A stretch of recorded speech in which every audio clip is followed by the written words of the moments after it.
Hello प्यारे बच्चों, कैसे हैं आप सभी। आशा करता हूँ सभी फिट होंगे।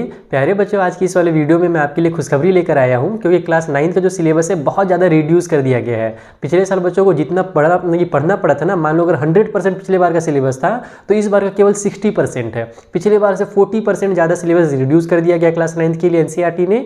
और सबसे ज़्यादा बड़ी बात तो ये है कि इस बार 3 चैप्टर ही गैप कर दिए गए हैं। पूरे चैप्टर को ही हटा दिया गया है, जिसमें जो पहला चैप्टर है वो है आपका area of parallelogram and triangle. मैं इस वाली बुक की बात कर रहा हूँ। आप लोग अगर इस वाले बुक को रखे हो अपने पास तो जल्दी से टिक लगा लो कि आपको क्या पढ़ना है और क्या नहीं पढ़ना है, ठीक है। बाकी RS अग्रवाल का और RD शर्मा का इसी से कंपेयर करके देखो, क्योंकि अलग से RS अग्रवाल और RD शर्मा का कोई सिलेबस नहीं आता है। NCERT जो सिलेबस देता है ना, वो अपने बुक के हिसाब से देता है। RD शर्मा और RS अग्रवाल में भी यही चीज़ें दी गई हैं, बस कुछ चीज़ें एक्स्ट्रा दी रहती हैं, तो उनको हमको नहीं पढ़ना रहेगा। तो मैं वहाँ पर भी आपको बताऊँगा, कुछ वीडियोज़ में और बनाऊँगा, जिसमें मैं एक में RS अग्रवाल को बता दूँगा कि क्या पढ़ना है क्या नहीं पढ़ना, और एक में RD शर्मा को बता दूँगा। बाकी हाँ, एक चीज़ और ध्यान रखना कि मैंने वीडियोज़ जो है वो कंप्लीट बना दिया। इस बुक का भी कंप्लीट वीडियो बन गया है जो पिछले साल था, और RS अग्रवाल का भी वीडियो बन चुका है। RD शर्मा के जो वीडियोस रहेंगे ना, वो सिलेबस के अकॉर्डिंग रहेंगे। पूरे के पूरे बुक का मैं वीडियो नहीं बनाऊंगा अभी। पहले सिलेबस कंप्लीट कर लेंगे हम लोग, जो आने वाला है, उसके बाद में बाकी को जो बच जाएगा, जो पार्ट बच जाएगा, जो एक्सरसाइजेस बच जाएंगे, उनका वीडियो मैं बाद में बना दूंगा, ताकि अगर आपको उसकी भी जरूरत है तो वो भी आपको मिल सके। यानी कि अगर आप कोई बच्चा एक्स्ट्रा पढ़ना चाहता है, कुछ चीज़ों को जानना चाहता है, जैसे इनइक्वालिटीज़ जो होती हैं ट्रायंगल की, वो सब आपका डिलीट कर दिया गया है, तो वो सब मैं आपका बाद में वीडियो बनाऊंगा RD शर्मा का, वो भी आप पढ़ लेना, ताकि आगे चल करके आपको दिक्कत ना हो, ठीक है। और इसके अलावा क्लास 10 की अगर आपको वीडियो चाहिए तो वो हमारे MD सर वाला जो चैनल है ना, पहला चैनल जो मेरा था, उस वाले चैनल में आपको क्लास 10 के सारे वीडियोज़ मिल जाएंगे। तो चलिए स्टार्ट करते हैं। सबसे पहले तो मैं आपको वही बताना चाहूँगा कि कौन कौन से पूरे चैप्टर ही डिलीट कर दिए गए हैं। तो area of parallelogram and triangle जो चैप्टर था पिछली बार, वो पूरा का पूरा साफ कर दिया गया है। कंस्ट्रक्शन, जिसमें बच्चे लोग बहुत दिमाग खराब करते थे अपना, बोलते सर ये नहीं समझ में आ रहा, वो नहीं समझ में आ रहा, खुद बहुत ज़्यादा कंफ्यूज रहते थे, कई बार मेरे को भी कंफ्यूज कर देते थे कमेंट कर करके। तो ये वाला भी जो चैप्टर है पूरा का पूरा डिलीट हो गया है। साथ ही साथ जो प्रोबेबिलिटी चैप्टर होता है, वैसे तो ईजी चैप्टर रहता है प्रोबेबिलिटी, लेकिन इसको भी इस बार डिलीट कर दिया गया है। तो ये 3 चैप्टर जो है, area of parallelogram and triangle, construction वाला और हमारा प्रोबेबिलिटी, ये तीनों चैप्टर पूरे के पूरे डिलीट है। उसके अलावा बाकी चैप्टर से भी कुछ एक्सरसाइजेस डिलीट किए गए हैं, यानी कुछ टॉपिक को हटा दिया गया है, कम कर दिया गया है। तो ये बहुत अच्छी बात है आपके लिए। अगर आप चाहो तो इस बार बहुत अच्छे स्कोर कर सकते हो, बहुत ही कम आपको पढ़ना पड़ेगा मैथ में। बाकी मैंने वीडियोस जैसे बताया कि मैंने पूरे चैप्टर का बना ही दिया है। आपको कहीं पर भी कुछ डाउट हो, कोई भी अगर आपको वीडियो ना मिलता हो, तो आप इंस्टाग्राम के थ्रू, टेलीग्राम के थ्रू, या फिर यहाँ कमेंट बॉक्स में मुझसे ले सकते हैं। बाकी टेलीग्राम जरूर ज्वाइन कर लेना, क्योंकि टेलीग्राम में मैं आपको नोट्स प्रोवाइड करा रहा हूँ। इस बार जो मैं RD शर्मा के सॉल्यूशन बना रहा हूँ ना, उसके सारे नोट्स आपको टेलीग्राम में मिल जाएंगे। और बहुत ही जल्द मैं और भी एक्स्ट्रा नोट्स जो है, जैसे हमारा फॉर्मूला हो गया, और भी अलग अलग तरीके के नोट्स होंगे, ट्रिक्स वगैरह के, वो भी मैं अपने टेलीग्राम चैनल पे आपको प्रोवाइड करा दूंगा। तो उनका लिंक आपको नीचे डिस्क्रिप्शन बॉक्स में मिल जाएगा। चलिए स्टार्ट करते हैं अब। सबसे पहले नंबर सिस्टम, जो हमारा चैप्टर नंबर 1 है इस बार, नंबर सिस्टम। अगर आपके पास देखो पुरानी वाली बुक होगी ना, तब आपको चैप्टर मेरे जैसे जैसे मैं बोलते जाऊंगा वैसा मिलेगा। अगर नई वाली बुक होगी तो कुछ चैप्टर आगे पीछे हो जाएंगे। क्यों आगे पीछे होंगे? क्योंकि अगर कुछ डिलीट हुआ है तो उसके जगह में, जैसे मान लो चैप्टर 10 डिलीट हो गया, तो 11 वाला जो है वो 10 बन जाएगा। तो ऐसे होने वाला है ना। तो यहाँ पर मैं नंबर सिस्टम से स्टार्ट करता हूँ। तो जो पहला चैप्टर नंबर सिस्टम है, इसमें जो रियल नंबर्स को हमको नंबर लाइन में शो करना रहता था, ये वाला पार्ट डिलीट हो गया है। यहाँ पर सामने में मेरे पास 1.4 लिखा हुआ है। अब बुक में आप लोग देख लेना कि कौन सा एक्सरसाइज में इस बार दिया गया है। तो नंबर लाइन वाला जो था नंबर लाइन में रिप्रेजेंट करना, वो नहीं रहेगा। तो मैं आपको जो कंटेंट बताऊंगा, मैं यहां सामने से बताऊंगा, ठीक है। कि ये जो सामने में हमारे पास इस बुक के कंटेंट वाले पेज में, इसमें से कौन कौन से पार्ट डिलीट है। देखो यहां पर जैसे अगर 1.4 लिखा हुआ है ना, तो जरूरी नहीं कि एक्सरसाइज में भी 1.4 हो, वो थोड़ा सा आगे पीछे रहता है। अगर यहाँ 1.4 है तो हो सकता है कि नंबर लाइन वाला जो क्वेश्चन रहेगा वो आपको एक्सरसाइज 1.3 में मिलेगा। तो मैं आपको टॉपिक बताते चलता हूँ, ठीक है। और यहाँ कंटेंट में बता देता हूँ कि 1.4 वाला डिलीट है। मैं इसमें लिख भी दूंगा ताकि आपको क्लियर रहे कि चैप्टर नंबर जो हमारा फर्स्ट है, उसमें से हमारा जो एक्सरसाइज, देखो यहाँ पर एक्सरसाइज मैं इसको दे रहा हूँ नाम इसका ना, 1.4 है, ठीक है। 1.4 ये हमारा पूरा का पूरा डिलीटेड है। 1.4 आपको इस बार नहीं करना। बाकी जो एक्सरसाइज बच जाएंगे, जैसे इरेशनल नंबर, रियल नंबर का डेसिमल एक्सपेंशन हो गया, ऑपरेशन ऑन रियल नंबर्स, ये सब आपको पढ़ना है, ओके। बस ये नंबर लाइन वाला काम इस बार नहीं करना। आगे चलते हैं चैप्टर नंबर 2 में, पॉलिनोमियल में। इसमें आपको जो रिमाइंडर थ्योरम था, अब देख लेना रिमाइंडर थ्योरम कौन सा एक्सरसाइज में दिया हुआ है इस बार वाले बुक में, क्योंकि ये पुराना बुक है तो इसमें थोड़ा सा आगे पीछे रहेगा। तो रिमाइंडर थ्योरम आपको नहीं पढ़ना है। ये यहाँ पर सामने में 2.4 में दिया गया है। तो चैप्टर नंबर जो हमारा 2 है, उसमें आपको रिमाइंडर थ्योरम नहीं करना है। इसमें कितना दिया हुआ था? 2.4 दिया हुआ था। तो यहाँ पर मैं डायरेक्ट 2.4 लिख देता हूँ, ठीक है। रिमाइंडर थ्योरम में क्या करना रहता था कि अपने को डिवाइड दे करके दिमाग लाना पड़ता था कि कौन सा हम लोग नंबर रखें ताकि वो जल्दी सॉल्व हो सके, ठीक है। तो ये वाला अपने को रिमाइंडर थ्योरम नहीं करना है।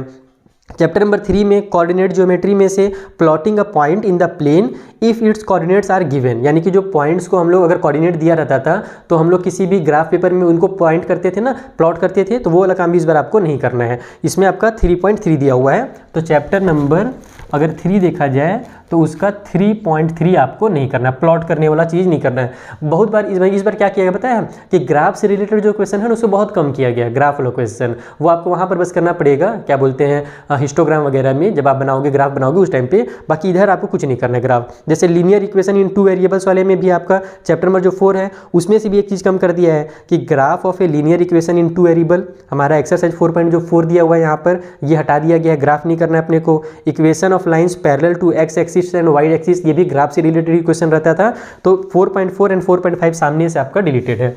तो चैप्टर नंबर जो 4 है, चैप्टर 4 का मैं नाम भी बताते जा रहा हूँ क्योंकि देखो अगर नया बुक आपके पास होगा ना, अगर नया बुक है तो फिर इतना आपको लिखने का भी जरूरत नहीं है, क्योंकि नए बुक में तो सारी चीज़ें दी हुई है कि कौन सा आने वाला है, उसमें जो डिलीटेड पार्ट है उसको पूरा पूरा हटा दिया गया है, यानी कि आपको कन्फ्यूजन ही नहीं रखेगा इस बार दिमाग में। बाकी ये पुराने बुक्स के लिए मैं बता रहा हूँ क्योंकि बच्चे पुराने बुक से पढ़ते हैं ना, तो उनके लिए मैं बता रहा हूँ। तो यहाँ पर चैप्टर नंबर 4 में हमारा 4.4 एंड 4.5, ठीक है, 4.4 एंड 4.5 ये 2 एक्सरसाइजेस आपके डिलीटेड है लीनियर इक्वेशन इन 2 वेरिएबल से। उसके बाद चैप्टर 5 में मेरे पास दिया हुआ है introduction to Euclid's geometry, Euclid चाचा का यहाँ पर दिया हुआ है, और यूक्लिड चाचा पूरा का पूरा इस बार आने वाले हैं। क्लास 10 में से कुछ पार्ट कट किया गया यूक्लिड वाला, क्लास 9th में कुछ भी कट नहीं किया गया है, तो यूक्लिड वाला पूरा पढ़िएगा जो भी चैप्टर आपके में दिया हुआ हो। उसके बाद जाते हैं चैप्टर नंबर 6 में, इसमें 3 एक्सरसाइज हैं 6.1, 6.2 और 6.3। तो 6.1 एंड 6.2 आपको करना है, 6.3 कट हो गया है। यहाँ पर से अगर आप देखोगे तो मैं यहाँ पर लिख देता हूँ चैप्टर 6, ठीक है, इसमें सामने में जो पैरेलल लाइन एंड ट्रांसवर्सल वाला पार्ट और angle sum property of triangle वाला, ये 2 पार्ट कट है। इसमें आपको 6.5 और 6.7 दिया हुआ है, 6.5 एंड 6.7।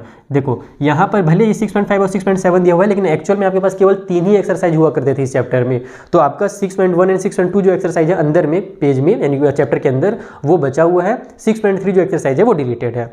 आगे बढ़े, ट्रायंगल हो गया, नहीं ट्रायंगल नहीं हुआ, ये लाइन एंड एंगल हुआ है। अब आते हैं चैप्टर नंबर 7 ट्रायंगल के पास। तो चैप्टर नंबर जो 7 हमारा ट्रायंगल है, ठीक है, मैं नाम इसीलिए बता रहा हूँ चैप्टर का ताकि आपको कन्फ्यूजन ना हो। तो ट्रायंगल्स में आपको इनइक्वलिटीज़ ऑफ ट्रायंगल, ये थोड़ा सा कॉम्प्लिकेटेड था, थोड़ा सा बच्चे लोग को इसको पढ़ने में दिक्कत होता था, कुछ नया चीज़ इसमें आ गया था, क्लास 8 से थोड़ा हट के था ये चीज़, इसीलिए इसमें थोड़ा डाउट होता था बच्चों बहुत ज़्यादा, तो ये पार्ट इस बार हटा दिया गया। इनइक्वलिटीज़ वाला जो भी एक्सरसाइज होगा आपके बुक में देख लीजिएगा, यहाँ पर सामने में 7.6 दिया हुआ है तो मैं 7.6 लिख देता हूँ।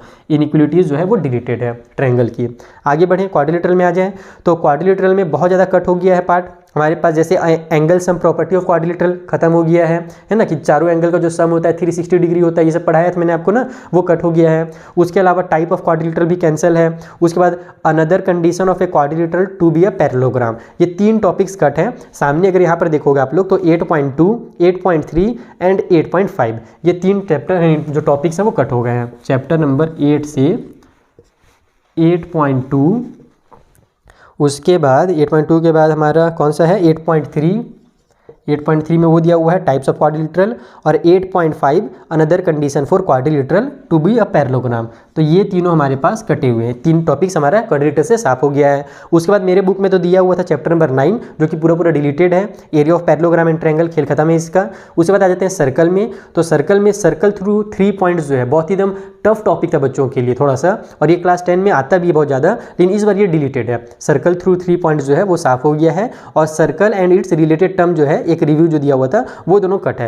यानी मेन जो है सर्कल थ्रू 3 पॉइंट जो था ना, यही सबसे मेन था इसमें, ये कट हो गया, 10.5 कट हो गया है। 9 तो पूरा पूरा डिलीटेड है जैसे मैंने आपको बताया। चैप्टर नंबर 10 सर्कल है, और सर्कल में से आपका 10.2 जो है वो कट हो गया है, एंड 10.5 जो 3 पॉइंट्स वाले सर्कल वाले होते हैं क्वेश्चन वो कट हो गए हैं। आगे आते हैं चैप्टर नंबर 11 कंस्ट्रक्शन दिया हुआ है। कंस्ट्रक्शन में जैसे आपको बता दिया कि पूरा का पूरा डिलीटेड है, और इसका मैंने वीडियो भी नहीं बनाया था पिछले साल, नहीं पता मुझे कैसा लग रहा था कि हो सकता है ये डिलीट हो जाए, और सच में डिलीट भी हो गया। उसके बाद आते हैं चैप्टर नंबर 12 में, यहाँ पर हीरोन्स फार्मूला दिया हुआ है। तो हीरोन्स फार्मूला का आपको एरिया ऑफ ट्रायंगल वाला पढ़ना है। उसमें जो एप्लीकेशन ऑफ हीरोन्स फार्मूला था फाइंडिंग एरिया ऑफ क्वाड्रिलेटरल, यानी कि क्वाड्रिलेटरल के एरिया फाइंड करने के लिए जो हम लोग हीरोन्स के फार्मूला का यूज़ करते थे वो आपको इस बार नहीं करना है, यानी कि 12.3 जो यहाँ पर दिया हुआ है चैप्टर नंबर 12 का वो नहीं करना है। तो चैप्टर नंबर 12 से 12.3 का खेल खत्म है। आगे बढ़ें, चैप्टर नंबर 13 में आ जाएं। सरफेस एरिया एंड वॉल्यूम, बहुत ही बड़ा चैप्टर था। इतने सारे फॉर्मूलाज रहते थे कि बच्चे कंफ्यूज हो जाते थे। मैंने कई ट्रिक्स भी बताया बच्चों को कि इसको याद करो, इस टाइप से ऐसे जोड़ जोड़ करके क्यूबाइड को रेक्टेंगल से कनेक्ट करो, क्यूब को जो है ना स्क्वायर से कनेक्ट करो, ऐसे मैंने सिखाया था। लेकिन इस बार उतना करना ही नहीं है। क्यों नहीं करना है? क्योंकि देखो क्यूब, क्यूबाइड और सिलेंडर आप क्लास 7-8 में पढ़ रखे हो ना पहले से ही। इस बार उसको हटा दिया है, क्यूब, क्यूबाइड, सिलेंडर हटा दिया है। आपको केवल कोन और स्फीयर के बारे में पढ़ना है। उनका सरफेस एरिया पढ़ना है और वॉल्यूम पढ़ना है, कोन का और स्फीयर दोनों का। तो जितने भी एक्सरसाइज यहाँ पे दिए हुए बहुत सारे एक्सरसाइज है, जैसे देखो 13.2 में लिखा हुआ था surface area of cuboid and cube, ये डिलीट है। फिर सरफेस एरिया ऑफ सिलेंडर वाला जो है वो भी डिलीटेड है ना। उसके बाद volume of cuboid, volume of cylinder, ये सब डिलीटेड है। यानी क्यूब, क्यूबाइड और सिलेंडर से रिलेटेड जो भी क्वेश्चन है पूरा डिलीट कर दिया है। केवल आपको कोन और स्फीयर पढ़ना है। बाकी मैं लिख देता हूँ इसमें जो जो एक्सरसाइज दिए हुए हैं, जो डिलीटेड है वो भी मैं आपको बता देता हूँ। तो चैप्टर नंबर 13 से आप 13.2 जो है वो डिलीट कर लो, जहाँ पर सरफेस एरिया दिया हुआ है क्यूबाइड का, है ना। उसके बाद 13.3 भी डिलीट करो, वो दिया हुआ है आपका सिलेंडर का सरफेस एरिया। फिर 13.6 भी डिलीट करो, उसमें आपको दिया हुआ है वॉल्यूम क्यूबाइड का। फिर 13.7 डिलीट करो, जो कि आपको सिलेंडर का दिया हुआ है वॉल्यूम। तो ये सब आपको नहीं पढ़ना है, वॉल्यूम नहीं पढ़ना, बाकी क्यूब, क्यूबाइड, सिलेंडर खत्म कर दिया गया है। स्फीयर पढ़िएगा और कोन पढ़िएगा, बस 2 चीज़ आपको पढ़ना है। आगे बढ़ते हैं। स्टैटिस्टिक्स में से आपको कलेक्शन ऑफ डाटा और प्रेजेंटेशन ऑफ डाटा जो है वो सब डिलीट किया गया है। यानी कि जो मीन, मीडियन, मोड वगैरह था ना, वो सब पार्ट हटा दिया गया है। टेंडेंसी वगैरह, मेजर ऑफ सेंट्रल टेंडेंसी में उसका मतलब वही होता है कि मीन, मीडियन, मोड जो हम लोग बीच की चीज़ों को निकालते हैं, वो सब हटाया गया है। इस बार आपको स्टैटिस्टिक्स में बार ग्राफ बनाना है। उधर से ग्राफ हटाया गया है ना शुरू में, इधर ग्राफ को आपको करना है कंप्लीट। जो भी बार ग्राफ है, हिस्टोग्राम है, फ्रीक्वेंसी, पॉलीगन है, ये सब आपको पढ़ना है। पूरे के एक्सरसाइज का वीडियोस मैंने पहले ही बना दिया है, बार ग्राफ डिटेल में मैंने बना दिया है। तो यह फिलहाल मैं लिख देता हूँ कि चैप्टर नंबर 14 से, इधर लिख देता हूँ चैप्टर नंबर 14 से आपको यहाँ पर जो जो दिया हुआ है पुराने बुक में 14.2 नहीं करना, ठीक है, 14.3 नहीं करना और 14.5 नहीं करना। ये एक्सरसाइज आपको नहीं करने हैं, बस ग्राफ वाला जो एक्सरसाइज रहेगा वो आपको करना है। और लास्ट में चैप्टर नंबर 15 बच गया, जो कि पूरा का पूरा डिलीटेड है। तो आई होप आपको एनसीईआरटी से समझ में आ गया होगा कि क्या पढ़ना है क्या नहीं पढ़ना। अगर आप खुद से कंपेयर करके आर्य अग्रवाल में अगर लगाना चाहते हो टिक वगैरह, तो खुद से भी लगा सकते हो। मैंने आपको टॉपिक्स भी बता दिए कि कौन से आ रहे कौन से नहीं आ रहे। बाकी मैंने इसका जो PDF है, जो एनसीईआरटी ने अपनी ऑफिशियल वेबसाइट में लॉन्च किया है, CBSE वाली वेबसाइट में जो आया हुआ है कि क्या आपके टॉपिक्स हैं इस बार, तो उसका PDF भी मैंने अपने टेलीग्राम चैनल पर डाल दिया है, ठीक है। वहाँ पर आप लोग हमसे डिस्कस भी कर सकते हो उस बारे में, और वो आप लोग खुद से देख भी सकते हो। बाकी मैं कोशिश करूंगा कि जल्द से जल्द आर्य अग्रवाल के लिए भी और RD शर्मा के लिए भी कौन से टॉपिक्स डिलीटेड है इस साल, वो मैं आपको बता दूं, यानी कौन से एक्सरसाइज करने हैं, उससे आपका काम आसान हो जाएगा। तो बच्चों मिलते हैं नेक्स्ट वीडियो में, तब तक के लिए थैंक यू फॉर वॉचिंग। इस वीडियो को जरूर शेयर कीजिएगा।